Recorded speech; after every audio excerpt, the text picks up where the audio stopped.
কি গো গিন্নি, কোথায় গেলে? জলদি করে দুটো খাবার নিয়ে এসো তো। সেই সকালবেলা তো না খেয়ে কাজ করতে চলে গেছিলাম। এখন খিদের জ্বালায় পেটের ভিতর ছুঁচো দৌড়াচ্ছে। উফ, এখন যে একদমই ভালো লাগছে না গো। জলদি করে এসো তো। ওগো, এই নাও লাঠি। এই লাঠি দিয়ে তোমার পেটের ছুঁচোটাকে মেরে ফেলো তো দেখি। নইলে আবার ছুঁচোটা তোমার পেটে থাকলে ক্ষতি করবে, তাই না গো? হাই পোড়া কপাল, এ আমি কি বউ বিয়ে করছি গো।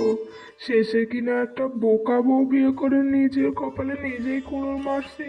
হায় হায় হায় হায় হায়, আমার জীবনটাই বুঝি একেবারে শেষ হয়ে গেল। এই বোকা বউকে নিয়ে আমি কিভাবে সংসার করব কে জানে বাবা। ওগো, আমি আবার কি করছি গো?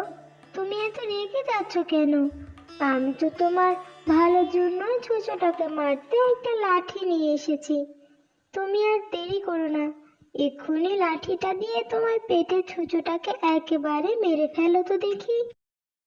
লাঠি দিয়ে আমার পেটে ছুঁচো মারতে হবে না গো। ওই লাঠি দিয়ে আমার মাথায় একটা বাড়ি দাও, আমি মরে যাই। আরে পেটের খিদের জন্য আমি কথার কথা বলেছি, পেটের ভিতর ছুঁচো দৌড়াচ্ছে। আর তুমি কি না সেই ছুঁচো মারতে লাঠি নিয়ে এসেছো? ধুর, ভাল লাগে না কিছু। আরে, আমি তো বুঝতে পেরেছি তোমার খিদে লেগেছে আর পেটের ভিতর ছুঁচো দৌড়াচ্ছে। তাই জন্যই তো লাঠি নিয়ে আসলাম। আগে ছুঁচোটাকে মারো তো দেখি, তারপর খেতে দিচ্ছি। ধুর ছাতা, আমি আর বাড়িতেই থাকবো না, আমি এই গেলাম। ধুর। ওগো, তুমি এই দুপুরবেলা কড়া রোদের মধ্যে কোথায় যাচ্ছ? অন্তত ছাতাটা তো নিয়ে যাও। আরে রাখো তো তোমার ছাতা, খিদের জ্বালায় পেট হচ্ছে ভাজা ভাজা, আর কিনা নিয়ে এসেছে ছাতা। চত্বর সব। আশ্চর্য, উনি এত রেগে গেলেন কেন? আমি আবার রাগে কি করলাম? আমি তার ভালোর জন্যই লাঠিটা নিয়ে এসেছিলাম, কিন্তু সে কিনা আমাকে ভুল বুঝলো। আরে রমেশ দা, তুমি না এক্ষুনি বাড়িতে খাবার খাওয়ার জন্য গেলে, এত তাড়াতাড়ি চলে আসলে যে? আর বলো না দাদা, এই বুকা বুকে বিয়ে করে পড়েছি এক বিপদে। আমি খিদের জ্বালায় বলেছি, ও বউ, খিদের জ্বালায় পেটের ভিতর ছুঁচো দৌড়াচ্ছে। আর সে কিনা আমার জন্য একটা লাঠি নিয়ে এসেছে সেই সূচকে মারতে। এসব কি বলছো তুমি দাদা? আরে দুনিয়াতে এমনও বোকা মানুষ হয় নাকি গো, হ্যাঁ? বলতে রমেশ দা, তুমি একটা ভালো বউ পেয়েছো, আর ভালো বউটা হলো বোকা। আরে হেসো না দাদা, হেসো না। তুমিও যখন এরকম একটা বোকা বউ পাবে, তখন হাড়ে হাড়ে টের পাবে যে বোকা বউ নিয়ে সংসার করা কি জ্বালা। তোমার মতো অত বোকা আমি নই যে একটা বোকা বউ বিয়ে করে ঘরে আনবো, বুঝলে? মাছ নেবেন? মাছ, ভালো ভালো মাছ, টাটকা টাটকা মাছ। মাছ নেবেন? মাছ। আরে ও মাছওয়ালা দাদা, মাছ ভালো হবে তো? হ্যাঁ দাদা, মাছ একদম টাটকা, আমার নিজের পুকুরের মাছ ধরে এনেছি, নিঃসন্দেহে দিতে পারেন, কোনো ভেজাল নেই। আচ্ছা আচ্ছা, ঠিক আছে। তবে ওই যে বড় রুই মাছটা দাও দেখি। কতদিন হলো রুই মাছ দিয়ে ভাত খাই না, মনটা কেমন যেন রুই মাছটা দেখে আকুপাকু করছে। আচ্ছা দাদা, এক্ষুনি দিচ্ছি। এই নাও তোমার বড় রুই মাছ।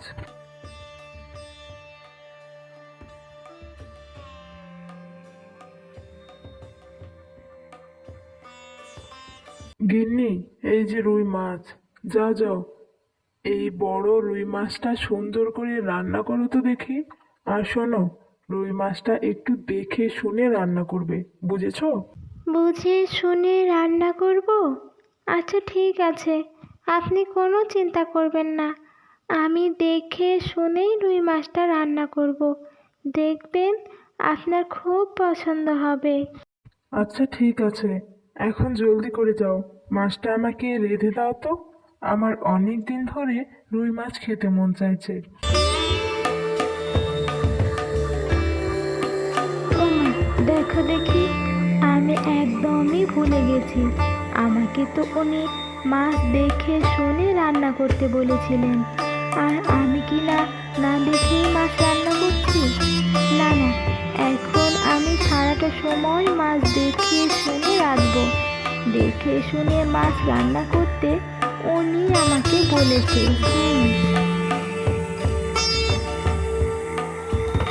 আরে, অনেকক্ষণ তো হয়ে গেল, মাছের দিকে তাকিয়েই আছে।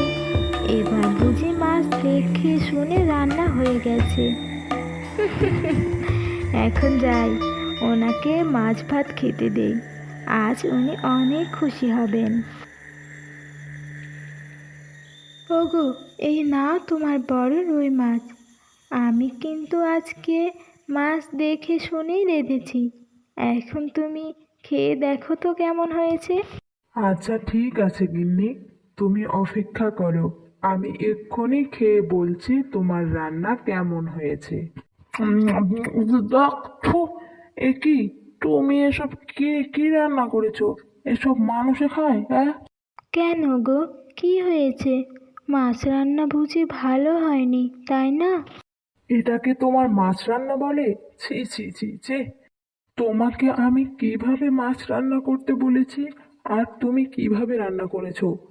এটা মাছ রান্না করনি, শুধু মাছ সিদ্ধ করেছো। ও মা, তুমি তো বললে এভাবে রান্না করতে। আমি তো শুধু তোমার কথা মতোই রান্না করেছি। আরে, আমি তোমাকে কিভাবে রান্না করতে বলেছি? আমি কি তোমাকে বলেছি নুন তেল ছাড়াই শুধু মাছ সেদ্ধ করে নিয়ে এসো? কেন গো, তুমি তো বললে আমাকে দেখে শুনে মাছটা যেন রান্না করি।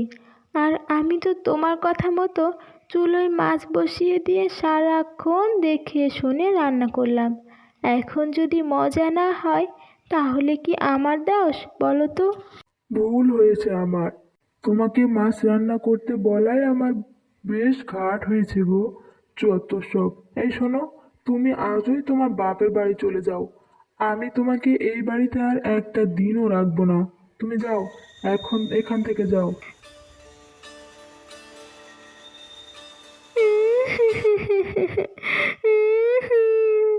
ওগো, ওগো, তুমি আমাকে এভাবে বলো না গো। তুমি কোথায় গেলে গো?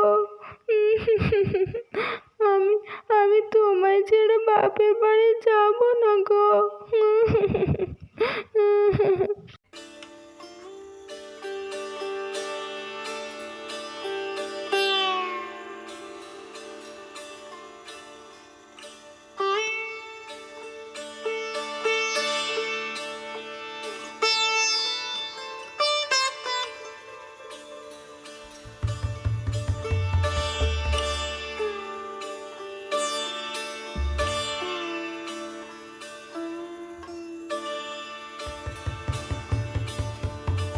কি গো রতন দাদা, আজকাল তোমার আবার কি হলো গো? সব সময় তোমার মন মরা দেখছি যে। কি হয়েছে, আমাদের বলবে তো নাকি? না এভাবেই মন খারাপ করে বসে থাকবে, হ্যাঁ? আর বলো না রাজুদা, বউকে দেখছি না তাই আমার মনটা খারাপ গো।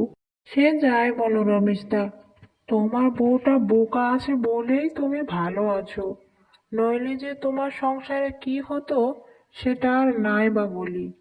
আমাদের করিম ভাইকে তো চেনো, তার বউ যে চালাক, ওরে বাপরে বাপ, সারাক্ষণ করিম ভাইকে নাকে দড়ি দিয়ে ঘোরায়। হ্যাঁ, সেই হিসাবে তোমার বউটা বোকা হলেও ভালো, বুঝলে? এখন যে কি করি, নিজের লাজ লজ্জা ভেঙে আবার বউকে আনতেও যেতে পারছি না। ভালো লাগছে না আর কিছু। তুমি থাকো রাজুদা, আমি এখন বাড়ি যাই, দেখি কি করা যায়।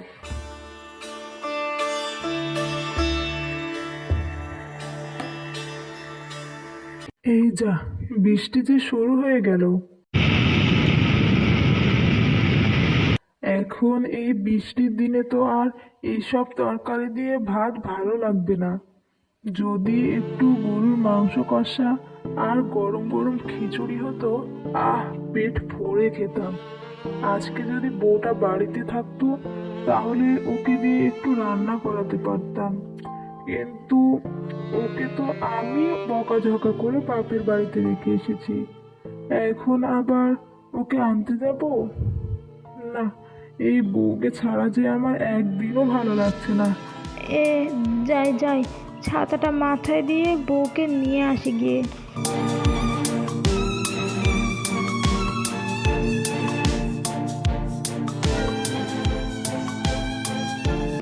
আরে দেখো দেখো কে এসেছে, আমাদের জামাই বাবাজি এসেছে। ওরে কোথায় গেলি? জামাইকে ঘরে নিয়ে যা, বৃষ্টিতে ভিজে তো একাকার হয়ে গেছে। ওগো, তুমি এসেছো? ইস, তুমি তো বৃষ্টিতে ভিজে একাকার হয়ে গেছো। এসো এসো, ঘরে এসো, তোমাকে খেতে দিই। কি আর করব গিন্নি, তোমাকে ছাড়া যে একদমই ভালো লাগছিল না, তাই আর দেরি না করে চলে এলাম। হ্যাঁ, ভালোই করেছো। আমিও যে তোমার আশায় পথ চেয়েছিলাম গো। এখন চলো, ঘরে চলো। আহ, কি স্বাদ! বলতেই হবে, আজকের মাংস খিচুড়িটা খুব ভালো হয়েছে গো। খাও খাও বাবা, পেট ভরে খাও। আজ বৃষ্টি নেমেছে বলেই তোমার বউ মাংস কষা আর খিচুড়ি রান্না করতে বলেছে। বলতে হবে মা, আপনার মেয়ের বুদ্ধি আছে, নইলে কি আর আমি এ সময় এসে মাংস খিচুড়ি খেতে পারতাম? হা হা, আজকে মাংস খিচুড়ি রান্নাটা যা হয়েছে না, ইস, ইচ্ছে করছে সব খেয়ে ফেলি। ওগো, তুমি সত্যি বলছো? রান্নাটা অনেক মজা হয়েছে। খাও, তুমি পেট ভরে খাও। আহ, তুমি কথা বলো না তো। তা মা, এরকম মজার মজার রান্না আপনার মেয়েকে একটু শিখিয়ে দিলে হয় না? না, মানে মানে এরকম রান্না তো আর সব সময় এখানে এসে খেতে পারবো না, তাই বললাম আর কি। আরে কি সব বলছো বাবা, তোমার যখন মন চাইবে তুমি তখনই চলে আসবে, বুঝলে? আর শোনো, আজকে রান্নাটা আমি রান্না করিনি, এগুলো তোমার বউ নিজে হাতে রান্না করেছে। হ্যাঁ, কি কি বললে মা? আমার বউ? ও, তুমি সত্যি করে বলো না, আজকের ওসব রান্না তুমি করেছো? আমার যে বিশ্বাসই হচ্ছে না গো, কিভাবে তুমি এত ভালো মজার রান্না করেছো? হ্যাঁ, আমার মেয়েকে একা একা রান্না করতে দিলেই ও অনেক ভালো রান্না করে, আর যদি আমরা কিছু একটা শিখিয়ে দিই তাহলেই উল্টো পাল্টা করে ফেলে। ও বউ, আজ থেকে তুমি তোমার মন মতো রান্না করবে, কখনোই তোমাকে রান্না করার জন্য কিচ্ছু বলবো না। আজকে আজকে তোমার হাতের মাংস কষা আর খিচুড়ি রান্না খেয়ে আমার মন প্রাণ সব জুড়িয়ে গেল গো। চলো চলো বউ, আমরা আজই বাড়িতে ফিরে যাই। এর পরের বৃষ্টিতে তোমার হাতের মাংস আর খিচুড়ি রান্না পেট ভরে খাবো। হা হা হা হা হা।